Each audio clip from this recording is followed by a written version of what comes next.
Now, with new rulings, even an undergraduate student can pursue their PhD programs if they have 75% marks as an eligibility criteria. So, if you want to pursue your PhD directly through NET now, there are certain things that you must be aware about. The very first thing that you must keep into mind is seek information on good programs across the various universities. Identify the area in which you want to go for research and the good universities associated to it. Sometimes you go with the good names of the professors, but at the same time, university itself is important. So good university would be a place because you would be there for another 5 years doing your PhD, and therefore a good university is another important thing that must be taken into consideration. One more important thing that you must remember while starting your PhD is nine things we are talking about here. So 9 years, so it's not a small game.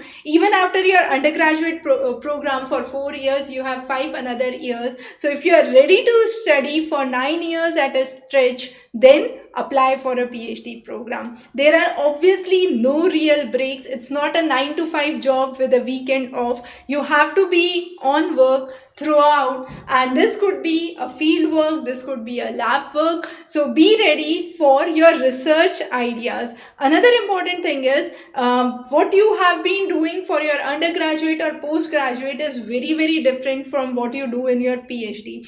So for your PhD, and to have a mindset for PhD, it's really required that you develop research skills. And these research skills, check out any career advancement programs that are there, research development, basics of statistical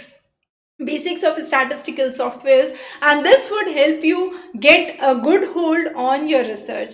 Another important thing which has also been given in the recent suggestions is you can now pursue your PhD in any other department from what you have done your degree in. That means you can pursue your PhD in department other than what you have done your undergraduate or postgraduate in. Now this would open avenues for more diversity, and more importantly, when you are doing research, it's really important that you keep a variety of research options. Don't just narrow down your research options to a specific point or a specific thing. This would help you explore more job opportunities in near future. So if you keep your research options with a variety, it would be really good for your future job perspectives. So those were some of the important things that we have discussed. Definitely, if you are looking for PhD and guidance related to it, feel free to connect back. Thanks for joining in. Have a wonderful day.